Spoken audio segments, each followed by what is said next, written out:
नमस्कार, मैं Vivek Bindra, founder and CEO बड़ा बिजनेस .com। आज बात करूंगा episode number 4, tycoons of India, brilliance behind the billions, जिन्होंने बिलियंस बनाए, वो लेजेंड्स जिनकी लेगेसी से मैं लर्निंग सिखाता हूं। ठोस नहीं, बड़ा ठोस बिजनेस स्ट्रैटेजी, मतलब बड़ी डिटेल तक जाता हूं। आज बात करूंगा पद्म भूषण अवार्डी श्री इंदिरा नूई की, बड़ी डिटेल में इनकी स्ट्रैटेजी, जिन्होंने विश्व की दूसरी सबसे बड़ी फूड एंड बेवरेज कंपनी को कई सालों तक सीईओ की तरह लीड किया। 5 लाख एम्प्लॉयज इनकी कंपनी में रहे। फॉर्च्यून ने इनको, फॉर्च्यून मैगजीन आप समझते हैं, हाँ, वो इनको most powerful women in business 2006, 7, 8, 9, 10 लगभग 5 सालों तक इनको सबसे शक्तिशाली महिला का इनको रिकॉग्निशन खिताब मिलता रहा है। एवरेज सीईओ 5-7 साल तक अपनी पोस्ट पर रहते हैं, ये 12 साल तक सीईओ रही। इन्होंने बड़े कमाल किए, बड़े धमाल किए। ये member of board of directors रही हैं अमेजॉन में, वर्ल्ड इकोनॉमिक फोरम में, इंडिया यूएस बिजनेस काउंसिल में। थोड़ा टाइम पहले इन्होंने रिटायरमेंट लिया। आज दुनिया भर में पढ़ा रही हैं, वो चीजें करना चाह रही हैं जो ये करना चाहती थी। First and only female CEO PepsiCo, 5 lakh employees को लीड करने वाली सीईओ। इनके टेन्योर में कंपनी की सेल्स 80% से ज्यादा बढ़ी। इनकी सक्सेस स्टोरी और स्ट्रैटेजी मैं एक करके बताऊंगा। शुरुआत करते हैं टाइमलाइन में इनके जन्म के बाद से। अभी भारत आजाद हुआ ही था, 1955 में इनका मद्रास में ब्राह्मण कंजर्वेटिव फैमिली में, वेजिटेरियन फैमिली में इनका जन्म हुआ। उनके पिता एक बैंक ऑफिशियल थे, लेकिन दादाजी ब्रिटिश एरा के अंदर जज थे, तो कंजर्वेटिव भी थे, लेकिन बेटे और बेटी को एक समान मानते थे, उनको आगे बढ़ाना चाहते थे। एज लॉन्ग एज तुम अच्छे ग्रेड लाते रहो, जो मर्जी करते रहो। इनकी जहां आम घरों में लोग खाना खाने के बाद टीवी देखते हैं, इनके घर का एक नियम था जो बड़ा काम आएगा, आपको सीखने को मिलेगा। एक सीख, पहली सीख, यहां इनकी मां को कहती थी, बेटा ऐसा करो, मेरे बच्चे, आंख बंद करके अपने आपको प्राइम मिनिस्टर की तरह सोचो कि तुम प्राइम मिनिस्टर हो या प्रेसिडेंट हो, तुमको एक स्पीच देनी है, और आंख बंद करो, 2 मिनट सोचो, अब स्पीच देके दिखाओ। ऐसी प्रैक्टिस इनकी होती थी। कोई बड़ी हस्ती की तरह अपने आप को इमेजिन करते थे। इमेजिनेशन के पंख इनको बचपन से लगा दिए गए थे। इनके यहां सोने के बाद नहीं, इनके यहां सोने से पहले सपने देखे जाते थे। इंदिरा कॉलेज में पढ़ाई के साथ साथ सभी को करिकुलर एक्टिविटी जैसी जैसी अलग अलग प्रकार की होती, ताकि डाइवर्सिफाइड नेचर बना। कॉलेज में वुमेन क्रिकेट टीम के कैप्टन भी बनी। ये इनके यहां रॉक बैंड था, उसमें गिटारिस्ट भी बनी। बीएससी करने के बाद उन्होंने एक बोल्ड स्टेप लिया, जहां सारी लड़कियां इनके साथ की जो होती थी, या टीचर बनती थी, हद से हद डॉक्टर बन जाती थी। इंदिरा नूई ने मैनेजमेंट को चुना। आईआईएम कोलकाता के अंदर एडमिशन लिया। आईआईएम के बाद 2 साल जॉब भी करी। अब शादी के रिश्ते आने लगे। मां तो कह रही थी 18 साल के होते ही शादी करा दे, 18 साल के होते ही शादी करा दे। शादी के रिश्ते बढ़ने लग गए। पेरेंट्स का प्रेशर बन रहा था। उस प्रेशर से बचने के लिए इसने पेरेंट्स को बिना बताए येल स्कूल ऑफ मैनेजमेंट में अप्लाई कर दिया, अमेरिका के अंदर। मालूम है इनको कि बहुत बड़ी, क्योंकि बचपन से ही बड़े सपने देखने, वो पंख उड़ाने सिखा दिए गए थे। येल यूनिवर्सिटी के बारे में सोच रही थी। उनको सिलेक्शन मिला वहां पे। अब सिलेक्शन मिला तो उनके पास फीस नहीं थी देने के लिए, तो उन्होंने जवाब दिया, तो वहां से स्कॉलरशिप का जवाब आ गया। येल ने बोला, तुम्हारी 1/3 फीस तो हम माफ कर देते हैं, 1/3 तुम्हारे को लोन दे देते हैं, 1/3 तुम्हारे को हम जॉब की अपॉर्चुनिटी दे देते हैं, 1/3 1/3 1/3। यानी कि अब इनको टेक्निकली कुछ नहीं देना था। येल वहां से प्रेशर डाल रहा था, इंदिरा आप चाहिए हमको, इंदिरा आप चाहिए हमको, इंदिरा। ये इनका बचपन से ही अलग प्रकार का हॉरोस्कोप इनके दादाजी ने देख के बता दिया था, ये लड़की दुनिया भर में घूमेगी। बचपन से लेकर आज तक रिश्तेदारों से मिले जो पैसे बचाए थे ना, उन पैसों से केवल फ्लाइट का खर्चा उठाना पड़ा, क्योंकि 1/3 फीस माफ हो गई, 1/3 का लोन मिल गया और 1/3 की नौकरी मिल गई। अब पैसा कोई लगाना नहीं। यूनिवर्सिटी के अंदर रिसेप्शनिस्ट की जॉब कर ली। नाइट शिफ्ट में ज्यादा पैसे मिलते थे तो नाइट शिफ्ट में काम किया, रात 10 बजे सुबह 5 बजे तक। बाद में कॉलेज की पढ़ाई करी। इंडिया की रहने वाली थी ना, ये ब्राह्मण परिवार की थी, वेजिटेरियन थी, साड़ी पहना करती थी। साड़ी पहनने की वजह से शुरू में तो स्टूडेंट मजाक उड़ाते थे, रेशियल कमेंट भी करते थे, तुम्हारा देश नहीं, वापस जाओ, यहां तुम रह नहीं पाओगे, कुछ कर नहीं पाओगी। लेकिन वो जो उनकी बुलिंग हो रही थी, जो बुली कर रहे थे, उसने इनका जो अंदर का बल था ना, वो बल नहीं तोड़ा। अपना 100% देती रही। कोर्स खत्म होने के बाद जब इंटरव्यू की पहली कॉल में गई, अब ये रिस्क नहीं लेना चाहती थी। यूएस में एक तरह के स्टोर होते हैं जिनको बोलते हैं थ्रिफ्ट स्टोर। मैं थोड़ा तेज बोल रहा हूं क्या? कोई बात नहीं, तुम ध्यान से सुनो भाई लोगों, मेरे बहुत ध्यान से सुनो। ये टाइकून्स ऑफ इंडिया सीरीज है। यहां टाइकून्स के बारे में इतना कुछ है बताने के लिए, तो मैं घंटों चलने से की जगह बहुत तेजी से शॉर्ट में बताऊंगा। थ्रिफ्ट स्टोर कौन से होते हैं? जहां पुराने कपड़े, सेकंड हैंड कपड़े नए जैसे बना के बेचे जाते हैं ताकि सस्ते पड़ जाएं। तो सेकंड हैंड यूज्ड इन्होंने एक ड्रेस खरीद ली, वेस्टर्न ड्रेस में, अनकंफर्टेबल थी। इंटरव्यू में अनकंफर्टेबल होने के कारण ये जवाब नहीं दे पाई, रिजेक्ट हो गई। अब इन्होंने सोचा, यार जो मैं नेचुरल हूं, जो मेरी आइडेंटिटी है, मैं उस आइडेंटिटी से जाती हूं, अपना मनोबल टूटने नहीं देती हूं और मजबूत कर देती हूं। समझ में आ गया, कपड़ों से काबिलियत नहीं आकी जाती है। अगले सारे इंटरव्यू उन्होंने एक के बाद एक साड़ी में दिए और सब में सिलेक्शन हो गया। साड़ी को अपनी कल्चर की पहचान बना लिया। आज भी हर खास मौके पे आज भी साड़ी पहनना पसंद करती हैं। पहला लेसन पकड़ते हैं इनका, एक और जो सबसे बड़ी स्ट्रैटेजी का लेसन स्ट्रीमलाइन किया इन्होंने स्केल करने के लिए। वो 94 के अंदर जब पेप्सी को ज्वाइन किया, पेप्सिको का बहुत बुरा समय था। बेवरेजेस भी थे, स्नैक्स भी थे, रेस्टोरेंट चेन्स भी थे, अलग अलग डिवीजन थे, हर जगह से कंप्लेन आ रही थी। नया कस्टमर जुड़ नहीं रहा था, कस्टमर का विश्वास कम हो रहा था, ना ग्रोथ थी, ना सेल्स था, प्रॉफिट, स्टॉक प्राइस, वैल्यूएशन सब नीचे जा रहा था इस समय। कर्जा बढ़ता चला गया, $8.5 बिलियन का कर्जा। उस समय इन्वेस्टर जवाब मांग रहे, जवाब दो जवाब दो। कोका कोला के प्रेसिडेंट ने उस समय कह दिया था पेप्सी अब कॉम्पिटिटर बचाए नहीं, हम पेप्सी से काफी आगे निकल चुके हैं, क्योंकि हर 4 कोका कोला बिकने के बाद एक पेप्सी की बोतल बिकती थी। 4:1 का रेशियो चल रहा था। अब क्या होता है ऐसे समय में, बुरे वक्त में, जब समय खराब आता है, सबसे पहले एम्प्लॉय छोड़ के जाते हैं। एम्प्लॉय छोड़ के जाने लगे, एक एक दिन में 25 एम्प्लॉय रिजाइन करने लग गए। इंदिरा के पास, खुद के पास भी एक बड़ी कंपनी का ऑफर आ चुका था। वो वक्त था जब इंदिरा छोड़ के जा सकती थी, वो वक्त था। कोई सवाल नहीं करता, छोड़ के चली गई। लेकिन उन्होंने इस चुनौती को चुनौती दे दी। 72 घंटे बिना सोए केवल कॉफी पी करके बोर्ड रूम में बैठी और डेटा पढ़ने लगी। डेटा की डेप्थ में गई, audit report, financial report, internal strategy document, समझना स्ट्रैटेजी कैसे पेप्सिको को टर्न अराउंड किया। एक औरत ने भारत से, मद्रास से निकल के, जिसको आज चेन्नई बोलते हैं, ऐसा टर्न अराउंड कर दिया। इन्होंने देखा कि पेप्सिको के 3 बिजनेस हेड, अलग अलग फंक्शन। एक है बेवरेजेस, पीने वाली चीजें, Pepsi diet, Pepsi due, Mountain Dew वगैरह। एक है स्नैक्स, जिसमें लेज, डोरिटोज, चीटोज, अमेरिका में उस समय डोरिटोज चीटोज आ चुके थे। और एक रेस्टोरेंट। आपको जान के हैरानी होगी कि पिज्जा हट पहले पेप्सिको के अंडर था, टोको बेल पेप्सिको के अंडर था, और टाको बेल जिसको बोलते हैं टाको बेल, या फिर केएफसी भी पेप्सी के अंडर ही था। रेस्टोरेंट की फंक्शनिंग में उन्होंने बड़े सारे गैप देखे कि डाइवर्सिफाइड बिजनेस है और बिजनेस आपस में लड़ रहे हैं, बिजनेस आपस में भिड़ रहे हैं। ऐसी बोर्ड रूम में बैठ के डिसीजन लेना उनका स्टाइल नहीं। उन्होंने तैयारी करी, एक क्वेश्चन पेपर तैयार कर दिया। सुनो, इंदिरा नूई ने एक क्वेश्चन पेपर तैयार कर दिया। सुन रहे हो मेरी बात को ध्यान से? उस क्वेश्चन पेपर को लेकर के खुद उतरी, बाहर निकली, एक एक स्टोर जाके विजिट करना शुरू कर दिया, एक एक रेस्टोरेंट में जाकर के विजिट करना शुरू कर दिया। चुपचाप जाकर के बिल देती, खाना मंगाती, ऑर्डर करती, खाती, ऑब्जर्व करती रहती। क्वेश्चन पेपर में टिक टिक टिक टिक, क्या चीज ठीक है, क्या गलत है, क्या ठीक है, क्या गलत है। रेस्टोरेंट वाले को पता नहीं चलता कि वो टेस्ट नहीं, बेसिकली टेस्ट करने आई थी। टेस्ट नहीं, टेस्ट करने आई, टेस्ट कर रही थी। 25 मिनट में 125 पैरामीटर में पूरे रेस्टोरेंट को नाप देती थी। एम्बियंस कैसा है, सफाई कैसी है, वेट टाइम कितना है, फूड की क्वालिटी कैसी है, स्टाफ का बिहेवियर कैसा है, पेमेंट ऑप्शंस कैसे दे रहे हैं, मुस्कुरा रहे हैं नहीं मुस्कुरा रहे, नाम याद रख रहे हैं नहीं रख रहे हैं, मेरे को गाड़ी पार्किंग मिल रही है नहीं मिल रही है, अंदर गार्ड ने क्या बोला, बाहर जाकर वापस दोबारा ऑर्डर लिया कि नहीं लिया। सारी चीज़ें रेस्टोरेंट की देखी और देखने में क्या समझ में आया कि रेस्टोरेंट ही आपस में भिड़ रहे हैं। नए कस्टमर को एम्प्लॉय करने की जगह सेम एम्प्लॉय की हायरिंग के पीछे लड़ रहे हैं। इस रेस्टोरेंट का एम्प्लॉय अच्छा, ये हमको दे दो भैया। अरे इसका सेल्समैन अच्छा, ये हमको दे दो भैया। ये लोकेशन पसंद है, ये हमारे रेस्टोरेंट को दे दो भैया। और सारे ही पेप्सिको में आपस में लड़ाइयां चल रही थी। और पेप्सिको की रेस्टोरेंट चेन जितनी थी, हाई परफॉर्मिंग एम्प्लॉय को क्या करते थे, जहां परफॉर्मेंस अच्छी आती थी तो बेवरेज वाले बोलते थे रेस्टोरेंट छोड़ो, तुम बेवरेज में आ जाओ, तुम पेप्सी की बोतल बेचो, तुम माउंटेन ड्यू बेचो, तुम आप छोड़ो रेस्टोरेंट को, यहां आ जाओ। अब सारे जब आपस में भिड़ रहे थे तो ऐसे में रेस्टोरेंट चेन राइट मैनेजमेंट के बिना बहुत सफर कर रही थी। अब इंदिरा नूई अपनी सारी रिसर्च करके वापस आई। वापस आकर के बोर्ड रूम में आकर के उन्होंने अपने रेवोल्यूशनरी डिसीजन लिया, जो अगर फेल हो जाता तो नौकरी छोड़नी पड़ती, लेकिन भाई लोगों ये बहुत सक्सेसफुल हुआ उनके लिए। उन्होंने क्या किया, जो लो परफॉर्मिंग एसेट्स हैं, जो लो परफॉर्मिंग प्रोडक्ट्स हैं, या जो लो परफॉर्मिंग रेवेन्यू स्ट्रीम्स हैं, उसको अलग कर दूं। लो परफॉर्मिंग मतलब जहां पे मैं अच्छा नहीं कमा पा रही हूं, उनको अलग कर दूं अपने से। लीन मैनेजमेंट, फोकस्ड एक्विजिशन और न्यू मार्केट पेनिट्रेशन, 3 चीजों पे ध्यान दिया। लीन मतलब वेस्ट को हटा दो, जो चीजें वेस्ट है मेरे लिए। फोकस्ड एक्विजिशन मतलब केवल वही चीज पे ज्यादा फोकस करूंगी जो बहुत तेज बिकती हो। और न्यू मार्केट पेनिट्रेशन का मतलब अफ्रीका जाऊंगी, एशिया जाऊंगी, जहां मेरा माल नहीं बिक रहा वहां तक पहुंच जाऊंगी। ये 3 बड़े डिसीजन, तीनों को समझ लेते हैं।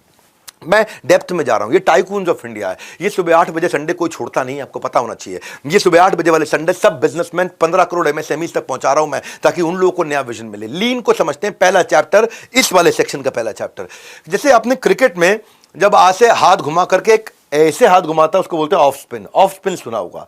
मैं आपको आज फाइनेंस का सब्जेक्ट सुनाता हूं, स्पिन ऑफ। स्पिन ऑफ का मतलब है, इन्होंने क्या किया, जो रेस्टोरेंट डिवीजन थे उनको अपने धंधे से पेप्सिको से अलग कर दिया और उसको एक नया धंधा बना दिया, एक अलग बिजनेस तैयार कर दिया, अलग कंपनी तैयार कर दी। आप पूछोगे स्पिन ऑफ क्या होता है? जैसे मान लो अगर हाथ में कोई घाव हो जाए, तो हाथ में घाव होने के बाद में वो घाव बहुत नासूर बन जाए, बढ़ जाए, उससे अच्छा है कि उसको घाव को काट दिया जाए। स्पिन ऑफ इसी नासूर को काटने का नाम है। 1997 की बात है। ये स्ट्रैटेजी लीड किया करती थी कंपनी के तीसरे वर्टिकल, यानी कि जो रेस्टोरेंट के बिजनेस थे, वो 3 रेस्टोरेंट के बिजनेस थे ना, उस रेस्टोरेंट के बिजनेस को हमने एक नया नाम दिया, ट्राइकॉन। 3 रेस्टोरेंट थे, ट्राइकॉन। ये ट्राइकॉन यानी कि ट्राई कंपनीज, इन इसके अंदर तीनों को हमने रजिस्टर कर दिया। तीनों ब्रांड पेप्सिको से अलग करके इंडिपेंडेंट हो गए और स्पिन ऑफ कंप्लीट हुआ। स्पिन ऑफ कंप्लीट कैसे हुआ? इस ट्राइकॉन को इन्होंने बेच दिया। और किसको बेच दिया? इस ट्राइकॉन में पेप्सिको ने ट्राइकॉन ग्रुप को एक पेरेंट कंपनी, नई पेरेंट कंपनी यम फूड को बेचा, जिससे $5.5 बिलियन आए। याद है $8.5 बिलियन का लोन था, $5.5 बिलियन आए।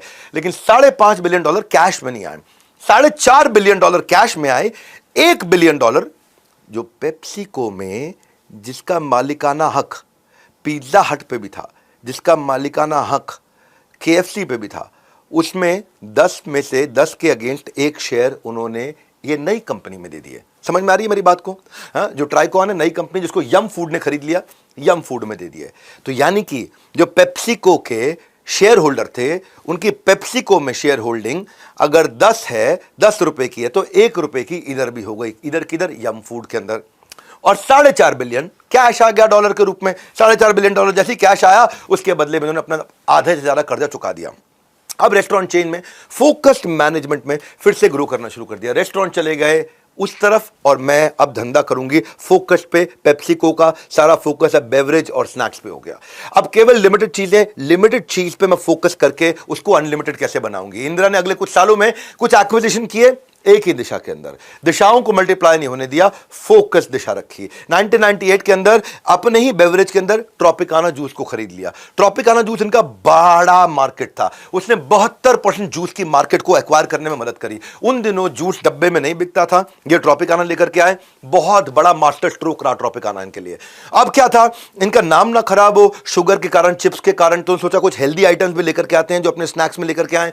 तो क्वेकर ओट्स, एनर्जी ड्रिंक गैटोरेड, ये इसका मार्केट शेयर बहुत तेज बढ़ने लगा, 18 से 33% हो गया। क्यों? फोकस बढ़ चुका था। जो रेस्टोरेंट चेन थी वो अलग कर दी, वो बेच दी, वो बेच करके पैसा आ गया, कर्जा चुका दिया, फोकस बढ़ गया, या मार्केट शेयर 18 से 33% हो गया। कोका कोला का 21% मार्केट शेयर, इसका 33% मार्केट शेयर। स्ट्रैटेजी हेड की सारी स्ट्रैटेजी चलने लग गई।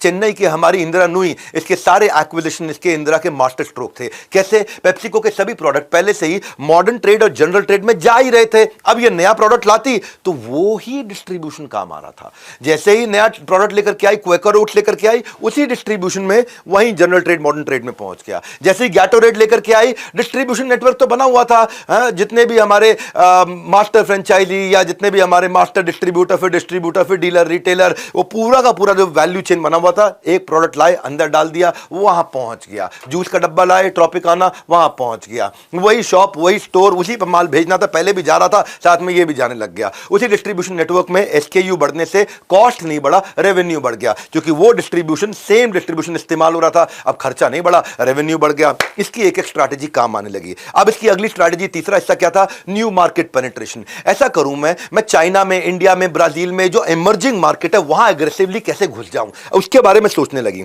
उसके बारे में फोकस किया। 3 हिस्से थे, ये तीसरा हिस्सा था। इंटरनेशनल मार्केट में लोकल टेस्ट दे दूं मैं, चाइना में थोड़ा चाइनीज टेस्ट दूं, इंडिया में थोड़ा इंडियन टेस्ट दूं, वैसे हिसाब से प्रोडक्ट इंट्रोड्यूस करने शुरू कर दिए। इंडिया में लोकल स्पाइसेस का इस्तेमाल किया, लोकल मिर्ची मसालों का इस्तेमाल करके नए फ्लेवर लेकर के आ गई। मैजिक मसाला, मिंट चटनी, दही बड़े, चिली गार्लिक, इंडिया में बहुत चलता है। देखते ही देखते इंडिया के अंदर माल बिकने लग गया। कंपनी के सेल्स, रेवेन्यू, ओवरऑल ग्रोथ बहुत बढ़ने लग गई। जो ये करती गई इंदिरा नुई, सोच करके, समझ के, फोकस्ड होकर के ये कहती है कि मैं अपने काम को इतना अच्छे से करती हूं, इतना अच्छे से करती हूं, ये मान के करती हूं कि मेरे से अच्छा कोई नहीं कर सकता है, और उतना ज्यादा अंदर घुस जाती हूं। जहां एक दिन में 25-25, 30-30 लोग रिजाइन करते थे, अब 25-25, 30-30 दिन तक एक आदमी नहीं छोड़ के जाता था। लोग रुकने लग गए, इनका भी कंपनी के अंदर ग्रोथ बढ़ने लगा। सारी स्ट्रैटेजी जब 94 के अंदर इन्होंने VP strategy, vice president strategy join किया था, हर स्ट्रैटेजी काम आने लगी। 7 साल के बाद 2001 में इनके फाइनेंशियल एक्यूमेंट को देख करके, इनके फाइनेंस को देख करके इनको सीएफओ बना दिया गया और कंपनी का प्रेसिडेंट बना दिया गया। सीएफओ मतलब चीफ फाइनेंशियल ऑफिसर, क्योंकि ये नंबर्स को समझती हैं, वो नंबर को समझना बहुत जरूरी है। और उसके 5 साल के बाद, यानी कि 2001 से 2006, 5 साल और बीते तो पेप्सिको की पहली फीमेल सीईओ बन गई। और ऐसी सीईओ, ऐसी बिजनेस टाइकून इंदिरा नुई जैसी इंस्पायर्ड लीडर्स की स्टोरीज, ये स्टोरीज मैं चाहता हूं आप हर संडे को देखा करें। जैसे पीछे मैंने आनंद महिंद्रा की दी, अजीम प्रेम जी की दी, लक्ष्मी नारायण मित्तल की दी, आपने सारी सक्सेस स्ट्रैटेजी देखी। ये सिलेबस की शुरुआत है, ये 52 हफ्ते का 1 साल का सिलेबस है। हर संडे को मैं इंडिगो की बहुत इन डेप्थ स्ट्रैटेजी देने वाला हूं कि इंडिगो कैसे प्रॉफिटेबल बना, शिव नाडर ने कैसे एचसीएल की शुरुआत करी, धीरू अंबानी कैसे बहुत छोटे रेवेन्यू पे ही कंपनी को लिस्ट करके बाजार के पैसे से धंधा चालू किया, मुकेश अंबानी, नंदन नीलेकनी, सुनील भारती मित्तल, रिपीटेड नहीं रेयर कंटेंट देता हूं, सुनते सुनते बिजनेस इतना सीख जाओगे। अब भाई इनका अगला अध्याय वो है डिस्ट्रीब्यूशन डोमिनेंस। डिस्ट्रीब्यूशन में मैं कैसे उसका राजा, उसकी रानी, मैं राजा रानी दोनों कैसे बन जाऊं, मैं कैसे कर दूं मेरी राजा रानी की नई कहानी। इंदिरा के ज्वाइन करने के बाद पेप्सिको का टर्न अराउंड का बड़ा श्रेय उसके डिस्ट्रीब्यूशन नेटवर्क को जाता है। जहां जहां जिस बाजार में जाए वहां डिस्ट्रीब्यूशन में आखिरी माइल तक, आखिरी इंसान तक पहुंच सके, वर्ल्ड वाइड अवेलेबिलिटी पेप्सी को प्रोडक्ट की हो सके, इसके लिए उन्होंने गेम चेंजिंग स्ट्रैटेजी आप सीखना चाहेंगे। पहली स्ट्रैटेजी क्या है? Asset light. मैं जाकर के मैं पेप्सी बनाऊंगी नहीं, मैं बॉटलिंग प्लांट खोलूंगी नहीं, मैं लो कैपिटल एक्सपेंडिचर करूंगी, लिमिटेड ऑपरेशनल एक्सपेंडिचर करूंगी, वहां पार्टनर लूंगी जो वहां बॉटल बनाएगा। कंपनी बस अपनी एक्सपर्टीज पे फोकस करती है। दो ही चीजें, एक मेरे प्रोडक्ट का सीक्रेट, मेरे पेप्सी का टेस्ट, और दूसरा मेरा ब्रांड, यानी कि मेरा जो इंग्रेडिएंट है वो और जो मेरा ब्रांड है वो, जैसे एप्पल करता है। एप्पल अपने ब्रांड पे और अपनी टेक्नोलॉजी पे फोकस करता है, बनवाता सब कुछ चाइनीज लोगों से है या अब इस समय इंडियन लोगों से बनवाता है, लेकिन ब्रांड अपना खुद तैयार करता है। अपनी जो प्रोडक्ट की सीक्रेट है यानी कि प्रोडक्ट की टेक्नोलॉजी है वो खुद तैयार करता है। मैन्युफैक्चरिंग, ऑपरेशन, डिस्ट्रीब्यूशन, जैसे पेप्सी, जैसे एप्पल, ये सब अपने पार्टनर्स को दे देते हैं। इससे क्या, मेरा एसेट नहीं लग रहा है, मुझे बड़े प्लांट्स नहीं लगाने, मुझे बड़े बड़े प्लांट्स, बड़ी मैन्युफैक्चरिंग, जो भी चीज़ें इस समय डिस्ट्रीब्यूशन की करनी है, कॉस्ट सारा मेरा बच जाएगा उससे। क्यों? क्योंकि कोई दूसरा पार्टनर आ गया। इसको बोलते हैं शेयर द रिस्क। सीखते जाओ भैया, बहुत तेजी से सीखो, ये हर संडे सीखने को मिलता है आपको। Share the risk. रिस्क किसमें? कैपिटल के अंदर है। कैपिटल कौन लगाएगा? वरुण बेवरेजेस, ये इंडियन कंपनी वरुण बेवरेजेस। कमाल कर दिया भैया इसने। वरुण बेवरेजेस लगाएगा कैपिटल के अंदर। रिस्क क्या बेटा? कैपिटल तेरा। 90s में पेप्सिको ने इंडिया में 3 कंपनीज को सिलेक्ट किया था मैन्युफैक्चरिंग डिस्ट्रीब्यूशन के अंदर। एक थी पर्ल ड्रिंक लिमिटेड, और एक थी एसएमवी ग्रुप, और एक थी जयपुरिया ग्रुप। जयपुरिया ग्रुप कौन सी थी? वरुण बेवरेजेस। वरुण बेवरेजेस देखती थी साउथ और ईस्ट, हाँ, और यहां पे एसएमवी ग्रुप देखती थी वेस्ट, और पर्ल ड्रिंक देखती थी नॉर्थ। इसने क्या किया? इंदिरा ने देखा सारे डिस्ट्रीब्यूटर होने के बावजूद कंपनी का मार्केट शेयर 25-30% पे अटका हुआ, बाकी लोग भी कॉम्पिटिटर बाजार में घूम रहे हैं। ऐसे के अंदर उसने सोचा कि मैं कंप्लीट डिस्ट्रीब्यूशन को क्या कर दूं? कंसोलिडेट कर दूं और एक को बहुत मजबूत बना दूं। तो वरुण बेवरेजेस को कंप्लीट कंट्रोल दे दिया। वरुण बेवरेजेस का इस समय जो रीच थी वो बेटर थी। वरुण बेवरेज अकेला था इन तीनों के अंदर जो गांव तक जा पाता था, बाकी शहरों तक, छोटे टाउन तक जाते थे, ये गांव तक जा पाता था। इस डील में पेप्सिको ने वरुण बेवरेज को पूरी की पूरी रिस्पॉन्सिबिलिटी डिफाइन कर दी, भाई हम ये करेंगे, तुम ये करोगे। कैसे? पेप्सिको ने अपनी एक्सपर्टीज पे काम करता, अपना सीक्रेट कॉन्सेंट्रेट देता कि इससे पेप्सी बनेगी, और साथ में अपनी मेन ब्रांडिंग, बड़ी वाली ब्रांडिंग, वो सारी जो हाई कॉस्ट की ब्रांडिंग, मैं ब्रांडिंग करूंगा। मेरे को पेप्सी को दिखाना कैसा है, दिखना कैसा है, पेप्सिको को देख करके लोगों के मन में क्या विचार आना चाहिए, उनका मन में क्या व्यवहार आना चाहिए, ये मेरा काम है। वो सोच को बदलना, दिमाग के अंदर, मन के अंदर पेप्सी घुसा देना, वो मेरा काम है, ठीक है। लेकिन प्रोडक्ट डिजाइन करना, नया फ्लेवर बनाना, वो मेरा काम है। सेलिब्रिटी लाना, वो मेरा काम है। आपका काम क्या है? आप रॉ मटेरियल पकड़ो, आप प्लांट को सेटअप करो, आप मशीनरी लगाओ, उस पर पैसा मैं नहीं लगाऊंगा, मेरा नाम पेप्सिको है। तुम वेयर हाउस लगाओ, तुम डिस्ट्रीब्यूशन लगाओ, तुम सारी की सारी जो नीचे दुकान के अंदर वाली मार्केटिंग है वो तुम करो। ऑन ग्राउंड जो दुकान में जहां पेप्सी बिक रही है वहां की मार्केटिंग, प्रमोशन कैंपेन तुम करो। इस डील में वरुण बेवरेजेस के साथ में पार्टनरशिप इस तरह से हुई कि सारा कैपिटल वरुण बेवरेज ने लगाया। उस कैपिटल के एक्सपेंडिचर और डिस्ट्रीब्यूशन के एक्सपेंडिचर पे पेप्सिको को जितने का माल बिकेगा 14% मिल जाएगा। अब पेप्सी का तो कुछ लग नहीं रहा, वो तो ब्रांडिंग दुनिया भर में कर ही रहा है।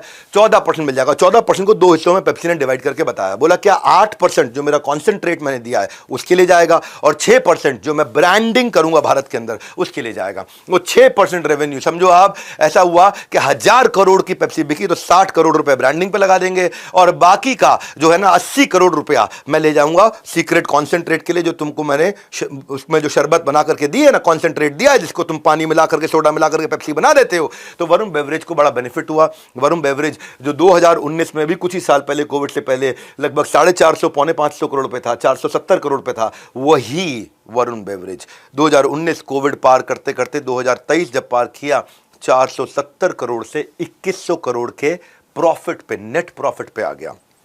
9 गुना मार्केट कैप बढ़ा। वरुण बेवरेज बढ़ता चला गया। 2019 में जो 20,000 करोड़ की कंपनी थी वही 2024 में लगभग 2 लाख करोड़ की कंपनी हो गई। 1000% रिटर्न दिया अपने इन्वेस्टर्स को पिछले 5 साल में।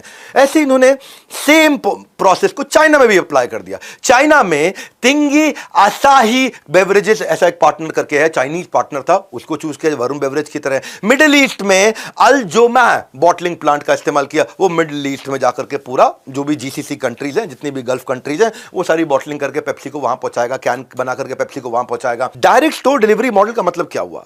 कंपनी ने बोला जहां ज्यादा माल बिकता हो, जिधर बहुत बड़ी सेल्स होती हो, जिधर बड़ा रेवेन्यू आता हो, जिधर ज्यादा रिटेल आउटलेट और सुपरमार्केट है, वेयर हाउस वहां बनाएंगे हम। सबको बोला वेयर हाउस वहां बनाओ ताकि लॉजिस्टिक्स की कॉस्ट कम आए और जितना हो सके फ्रेश प्रोडक्ट जल्दी से शेल्फ पे पहुंच जाए। Shelf off take. अब क्या होगा? लीड टाइम इससे डिलीवरी का 40% रिड्यूस हुआ। इंदिरा नूई की एक चीज अच्छी है। वो अच्छी क्या है? वो जमीन पे जा करके हर चीज देखती सीखती रही। ये नहीं, वो केबिन कल्चर वाली है ही नहीं, वो केबिन कल्चर कॉर्पोरेट कल्चर की नहीं है इंदिरा नूई। अपनी साड़ी का पल्लू ऊपर किया, ऊपर सेफ्टी पिन बांधा और निकल गई बाजार के अंदर, जाकर के बाजार में जाकर के एक एक चीज ढूंढ करके। इंदिरा नूई है, हाँ, उनका काम ही यही है कि मैं क्या करूंगी, मैं ज्यादा से ज्यादा इन्वेस्टमेंट वहां लगाऊंगी जो माल ज्यादा बिकता हो, और कम सब पे बराबर इन्वेस्टमेंट नहीं। Equality is the wrong concept, fairness is the right concept. 80-20 principle, Pareto principle, उन्होंने पूरा प्रोडक्ट पोर्टफोलियो को 2 कैटेगरी में डिवाइड कर दिया। एक कैटेगरी है बेवरेजेस की, कार्बोनेटेड सॉफ्ट ड्रिंक क्या है, पेप्सी, माउंटेन ड्यू, 7 अप, और नॉन कार्बोनेटेड यानी कि जिसमें गैस नहीं होता, जैसे गैटोरेड हो गया, इनकी लिप्टन ग्रीन टी हो गई, या इनका एक्वाफीना पानी की बोतल आती है, जैसे बिस्लरी होती है ऐसे एक्वाफीना होता है। ये थी सारी एक कैटेगरी। अब आती है दूसरी कैटेगरी, दूसरी कैटेगरी है स्नैक्स की। ये सारी थी बेवरेजेस की, अब है स्नैक्स की, खाने की। उसमें एक हो गया अनहेल्दी, थोड़ा सॉल्टी चिप्स जैसे लेज है, डोरेटोज है, चीटोज है, रफल्स है, फ्रीटोज है। फिर है न्यूट्रिशन स्नैक्स, ओट्स हो गया, सन चिप्स हो गया, मसल मिल्क हो गया। कैटेगराइज करने के बाद हर कैटेगरी में जो चीज ज्यादा बिकती हो, जो चीज तेज बिकती हो, उस पे जो टॉप सेलिंग है, जैसे जैसे बेवरेज के अंदर टॉप सेलिंग 3 थी, पेप्सी, ड्यू और गैटोरेड, उस पे ज्यादा इन्वेस्टमेंट करेंगे, उसकी ज्यादा ब्रांडिंग करेंगे। स्नैक्स के अंदर टॉप सेलिंग क्या थे, लेज और क्वेकर ओट्स। अब ये ज्यादा बिक रहे हैं खाने में, तो इसकी ज्यादा ब्रांडिंग करेंगे, ये ज्यादा दिखना चाहिए। इसका प्रोडक्शन, डिस्ट्रीब्यूशन, मार्केटिंग सभी चैनल में हाई सेलिंग प्रोडक्ट के लिए इन्वेस्ट ज्यादा करो, इस पर ज्यादा, ये याद रहना चाहिए, ये याददाश्त में घुस जाना चाहिए, मेमोरी के अंदर आना चाहिए। Mind share is market share, जितना माइंड शेयर ले जाओगे, इंश्योर किया हाई सेलिंग आइटम को कस्टमर के माइंड से या स्टोर से कभी गायब ना होने दे, हमेशा कस्टमर के माइंड में भी रहे और सामने स्टोर में भी रहे। स्टोर में माइंड में रहेगा और स्टोर में दिखेगा, सेल हो जाएगा। अगले अध्याय की तरफ चलते हैं। अपने आइडिया को कस्टमर के माइंड में डालना कैसे है, उसके माइंड में घुसाना कैसे है। सीईओ बनने के बाद उनके सामने जो चुनौती थी, वो स्नैक्स और बेवरेज मार्केट में कंज्यूमर बिहेवियर बदलने लगा। क्या बदलने लगा, हेल्थ के ऊपर फोकस करने लगे लोग। लोग कहते हैं भाई सॉफ्ट ड्रिंक और चिप्स जो है ना, ये मोटापे के बड़े कारण बन गए हैं, है ना। और गुजरात में गाना कौन सा चलता है, वो कमरिया तेरी कम, यहाँ पे कमरिया बहुत मोटी होती चली जा रही है, कमरिया कमरा बनता चला जा रहा है। तो लोग, थोड़ा समय का बदलाव आया, टॉप सेलिंग। अब दिक्कत ये थी, ये कहती है कि भाई जो मेरा टॉप सेलिंग है उसको डिसकंटिन्यू मैं कर नहीं सकती। कस्टमर कह रहा है हेल्दी चीज जाओ, उसके अगेंस्ट जाकर के मैं इसका प्रमोशन कर नहीं सकती। अब जो हाई शुगर आइटम है उसको प्रमोट करो तो मैं कस्टमर की, तो मेरी कंपनी की बदनामी होगी, और अगर उसको डिसकंटिन्यू कर दो तो मेरा रेवेन्यू भी खत्म हो गया। इधर कस्टमर से बदनामी का डर, इधर से रेवेन्यू खत्म होने का डर, ये 2 डर साथ साथ सता रहे। जैसे यहां पे आप बीच में लटके हुए हो, ऊपर से यहाँ पे सांप है और नीचे गिर गए तो शेर है। अब ऊपर से सांप ना डंक मार ले, नीचे से शेर ना आके खा जाए, पेड़ के बीच में आप लटके पड़े हो, बुरा हाल हो गया दोनों तरफ से। सबसे बड़ी समस्या थी कि रातों रात ना प्रोडक्ट बदल सकते हैं, रातों रात ना कस्टमर का बिहेवियर बदल सकते हैं। ऐसे में उन्होंने पेप्सिको को दूसरा सबसे बड़ा रेवोल्यूशनरी गेम चेंजर डिसीजन लिया। क्या है ये, क्या देख रहे हो, भूल जाते हो क्या? हाँ, मैं ये बार बार आपको याद दिलाऊंगा, टाइकून्स ऑफ इंडिया है ये। Complete shift in marketing strategy ला दी उन्होंने। प्रोडक्ट को, चॉइसेस को 3 कैटेगरी में डिवाइड कर दिया, एक फन फॉर यू, एक बेटर फॉर यू, एक good for you. Fun for you क्या है, regular Pepsi, regular Lay's, regular potato chips. Better for you क्या है, डाइट पेप्सी, जूस और एनर्जी ड्रिंक। और गुड फॉर यू क्या है, ओट्स और ग्रीन टी। इसके अंदर इन्होंने क्या किया, पेप्सी और लेज को सेलिब्रेशन, अचीवमेंट, जब तुम्हें मजा मारना हो ना, उसके साथ रिलेट करेंगे एड्स में। जब रिवॉर्ड करना हो, मजा मारना, हर घूंट में स्वैग है, हर घूंट में स्वैग है, चेंज कर दिया। पेप्सी और लेज को उसके साथ रिलेट कर दिया। डाइट पेप्सी और जूस को हेल्दी चॉइसेस की तरह मार्केट किया। जैसे समझो आप शिल्पा शेट्टी टाइप दिखना चाहिए मामला। ओट्स और ग्रीन टी, उसको वेलनेस, एवरीडे न्यूट्रिशन की तरह मार्केट करना शुरू कर दिया। अब उन्होंने मार्केटिंग कैंपेन में जो मेमोरी है, जो आदमी जिस प्रकार का बिहेवियर रखता है उसको उस प्रकार की चीजें जल्दी दिखती हैं, उसको उस प्रकार की चीजें जल्दी याद रहती है। इंदिरा ने प्रोडक्ट को मार्केट करने के लिए स्ट्रैटेजीज का इस्तेमाल किया। सेलिब्रिटी एंडोर्समेंट में कोई कमी नहीं छोड़ी। माइकल जैक्सन से लेकर के, बियॉन्से से लेकर, टेलर स्विफ्ट से लेकर के, जब इंडिया में आए तो शाहरुख खान से, सलमान खान से, सचिन तेंदुलकर से, विराट कोहली, रणबीर कपूर, आलिया भट्ट, सारे फिट। उन सारे फिट लोगों के साथ में जोड़ा पेप्सी को। स्पोर्ट्स की स्पॉन्सरशिप करनी शुरू कर दी, स्पोर्ट्स के साथ में एसोसिएट करना शुरू कर दिया। स्पोर्ट्स के साथ एसोसिएट किया तो ब्रेन के अंदर, जाने अनजाने के अंदर, वो अनहेल्दी है वो याद ही नहीं रहता। इंदिरा का फोकस क्या था कि टॉप जो लोग हैं ना, टॉप जो कस्टमर का माइंड रहता है, उस टॉप कस्टमर के माइंड के अंदर स्पोर्ट्स इवेंट रहना चाहिए। अब स्पोर्ट्स इवेंट भारत के अंदर, इंडिया पाकिस्तान का फाइनल मैच हो तो पूरी फैमिली, पूरा भारत साथ में देखता है, और वहीं पे पेप्सी देखे हर घूंट में स्वैग है। तो ये जो है ना, सोल्ड राइट्स उन्होंने अमेरिकन फुटबॉल के भी, नेशनल फुटबॉल लीग के भी ले लिए।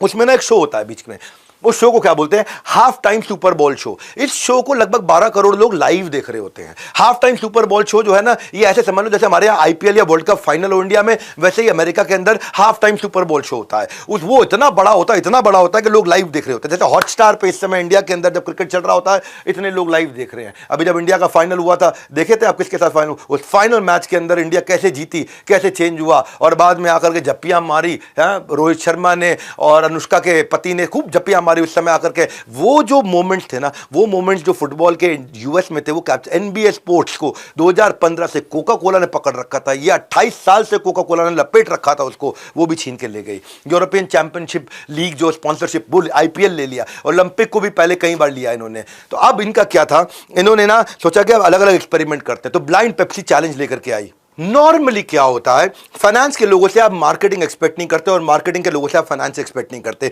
ये फाइनेंस बैकग्राउंड की थी, सीएफओ से सीईओ बनी थी, सीएमओ से सीईओ नहीं बनी थी, लेकिन फिर भी इनका दिमाग इतना क्रिएटिव है ना।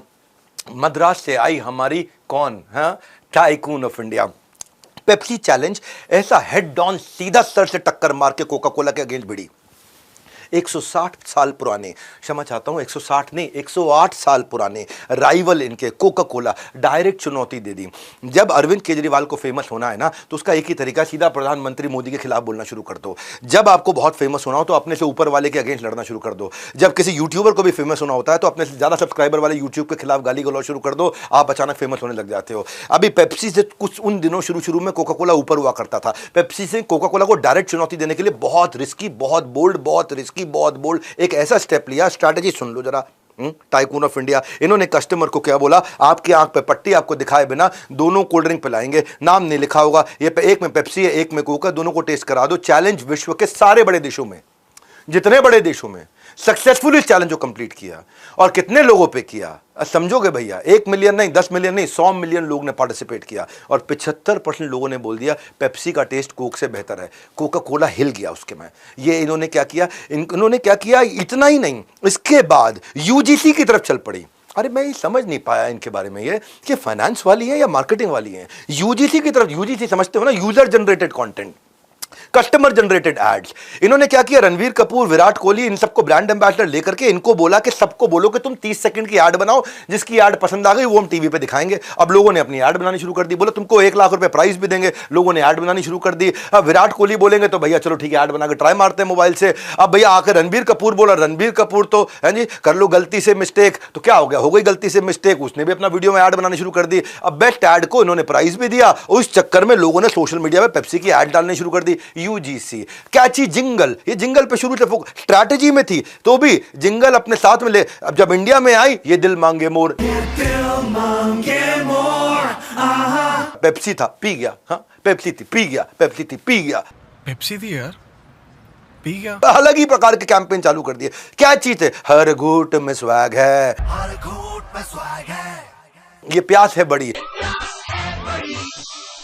तो इंदिरा धंधा नहीं, धुन बनाने में भी एक्सपर्ट थी। इन्होंने धुन बनाना शुरू कर दी पेप्सी की, अलग अलग प्रकार की स्टॉन्ट भी, क्योंकि पता क्या, म्यूजिक याद रह जाता है। जितने फेमस जिंगल्स होते हैं याद रह जाते हैं। मैं क्या करता हूं, मैं फ्रेमवर्क देता हूं लीडरशिप फनल के अंदर कि आपके जिंगल कैसे बने। मैं सबके जिंगल बनवाता हूं, आपको मालूम है, लीडरशिप फनल में बैठ के जिंगल बनवाता हूं। जैसे कुरकुरे क्या बोलता, टेढ़ा है पर मेरा है, टेढ़ा है पर मेरा है। लाइफ बॉय कहता, लाइफ बॉय है जहां तंदुरुस्ती है वहां, लाइफ बॉय है जहां तंदुरुस्ती है वहां। मेलोडी खाओ खुद जान जाओ, मेलोडी खाओ खुद जान जाओ। एमडीएच क्या बोलता है, असली मसाले सच सच, एमडीएच।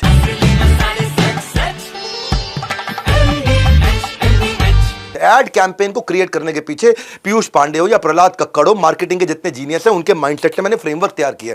मैं कराता हूं, खुद जाके कराता हूं, आप एक बार टेस्टिमोनियल चेक करो। जितना ढक्कन मोटा उतना धंधा छोटा। मेरा तो मानना है कि सबने ये प्रोग्राम अटेंड करना चाहिए। जितने भी यंग एंटरप्रेन्योर हो उनके लिए बहुत बेनिफिट है। जमीन और आसमान में जितना फर्क है, उतना फर्क यहाँ पे बैठ के और अब तक बिजनेस करने में था। It's awesome, great. कुएं के मेंढक मत बनिए, आइए यहाँ सीखिए। I strongly recommend this program to everyone. If you want to see growth in your career, this is the place you want to be. क्या समझ में आया? ये टेस्टिमोनियल में आपको कुछ जेनरिक बात समझ में आई। मैं स्पेसिफिक बता दूं, इसमें हुक भी होता है। हुक कैसे क्रिएट करें, वो सरप्राइज, वो इमोशन, वो ऐसा इमोशन आ जाए, वो ऐसा सरप्राइज, मेंटोस दिमाग की बत्ती जला दे। हाँ जी, मेंटोस दिमाग की बत्ती जला दे। फीलिंग ऑफ बिलोंगिंगनेस आ जाए, कोई रिश्ता आ जाए। टाटा सॉल्ट क्या बोलता है? देश का नमक है भाई, देश का नमक है, देश का नमक है। आपको समझ में आ गया, डर के आगे जीत है। माउंटेन ड्यू, माउंटेन ड्यू, डर के आगे जीत है। हिडन कमांडो, ये फ्रेमवर्क के हिस्से हैं। Hidden commando, call to action, Amazon आपकी अपनी दुकान, अमेजॉन आपकी अपनी दुकान, रेड एफएम बजाते रहो, बजाते रहो, बजाते रहो। 93.5 Red FM बजाते रहो।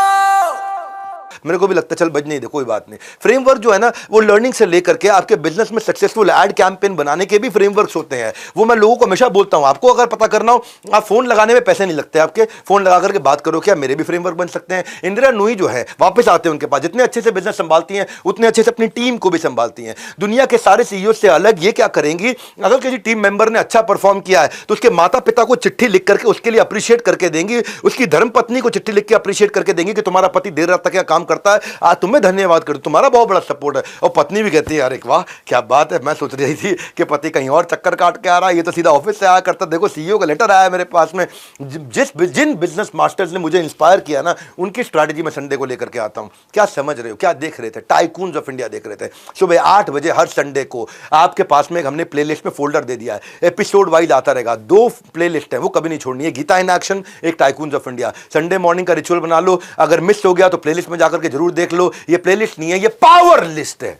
मैं ज़्यादा जोर से बोल दिया, थोड़ा धीरे बोल लेता हूँ, ये पावर लिस्ट है। हाँ, थोड़ा प्रेम से बोल लेता हूँ, भाई लोगों ये पावर लिस्ट है, ये पावरफुल लोगों की फर्स्ट हैंड इन्फॉर्मेशन है। मेरा ऑब्जेक्टिव आपकी लर्निंग है, इसलिए आपका ओपिनियन भी जरूरी है। कमेंट बॉक्स में अब आपको करना है, क्या काम करना है, कौन से टाइकून की केस स्टडी सुनना चाहते हो। जिस टाइकून का सबसे ज़्यादा नाम आएगा, जिसके ऊपर सबसे ज़्यादा वोट आएंगे, हम उसी के वीडियोज़ बनाएंगे। मेरा फोकस है वो 15 करोड़ MSME जिनको नॉर्मल से नेक्स्ट लेवल पर लेकर जाना चाहता हूँ। हल्का फुल्का कॉन्टेंट नहीं, हार्ड कोर बिजनेस कॉन्टेंट हल्के फुल्के अंदाज में देना चाहता हूँ। सिर्फ स्टोरी नहीं, स्ट्रैटेजीज भी आपके बिजनेस को गेम चेंज करें, ऐसा मैं हमेशा कंटेंट देना चाहता हूं। क्योंकि बिजनेस का मतलब है बड़ा बिजनेस। कमेंट बॉक्स में मैं आ रहा हूं, मैं देखने के लिए।